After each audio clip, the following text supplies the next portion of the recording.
You're now watching Sports Bettor's Paradise on the Bet Rivers Network. All right, Jimmy and Paul Stone looking at the Michigan teams this week, and let's get to it. Michigan State off this week, so let's do all action this week. Western Michigan 2-3 straight up, 1-4 against the spread, 9.5 and 53.5 over the Akron Zips. Zips are struggling 1-5 straight up, 2-4 against the spread. Paul. Yeah, Akron playing for the 7th straight week here, which I think is really significant because these teams started practicing back in early August, so they really haven't gotten a break. And it's kind of been a weekly beatdown, unfortunately, for the Zips most weeks. Like you indicated, 1-5 on the season, but 0-5 against FBS competition. They've lost those FBS games by an average of 29.6 points per game. So they've lost to their 5 FBS opponents essentially about 30 points a game. Western Michigan, they run the ball, fairly well. They got back their top running back, Jalen Buckley, last week from injury. So, I kind of lean here, not an official selection, but kind of lean here to Western Michigan laying the 9.5 to Akron. Oh, don't forget, Bet Rivers players can play same-game parlays in college football and NFL games to earn squares. Our exclusive Squares games offers additional chances at profit boosts, bonus bets, and many $10,000 jackpots. Visit BetRivers.com or the Bet Rivers app for more details about the Bet Rivers Squares game. All right, next one is Ohio. Ohio 3-2 straight up and against the spread.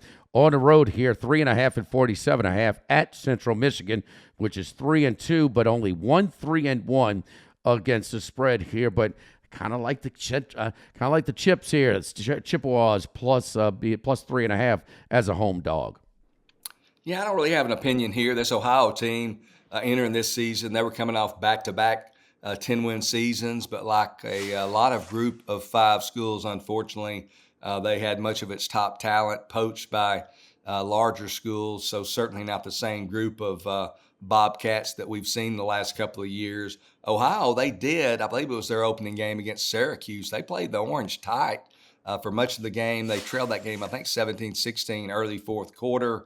Again, no strong opinion here, so I'll just watch with interest and see how this one turns out. All right, let's get to the last one. That's Miami, Ohio, and 1-4 straight up. And they're road favorite against a 4-1 team. In Eastern Michigan, also 5-0 against the spread. One of the few teams, not only the 5-0 coming off of a bye, catching points at home, but boy, the strength of schedule thus far for these two teams, high contrast. Yeah, this is really interesting. Excuse me here. Really interesting here. You've got a 1-4 team, rather. Miami of Ohio favored on the road against a 4-1 team in Eastern Michigan. And as you mentioned, it's all about the schedules to date. Miami's schedule currently ranked 34th nationally in strength of schedule by Jeff Sagrin. Eastern Michigan, on the other hand, only 163rd. So they've played different types of teams to this point. And as you mentioned earlier, I think in our other podcast today, it's about who you play. So much of college football is strength of schedule, and you have to really, even at this point in the season, be sure you take a strong look at caliber of competition. And looking at Miami's caliber of competition to this point, they've already played and lost to Northwestern, Cincinnati, Notre Dame, and Toledo. So they've lost to some pretty good football teams. I like their quarterback, a veteran quarterback in Brett Gabbert. Give me a hungry Miami of Ohio team desperately needing a victory, minus 2.5 over Eastern Michigan. That's a hell of a run for Michigan sports team's national championship in college football last year. Conference championship appearance by the Lions, and the Detroit Tigers are already eliminated the Houston Astros and at 1-1 in their divisional series as well. For Paul Stone, I'm Jimmy Ott here in the Sports Bettor's Paradise on the Bet Rivers Network.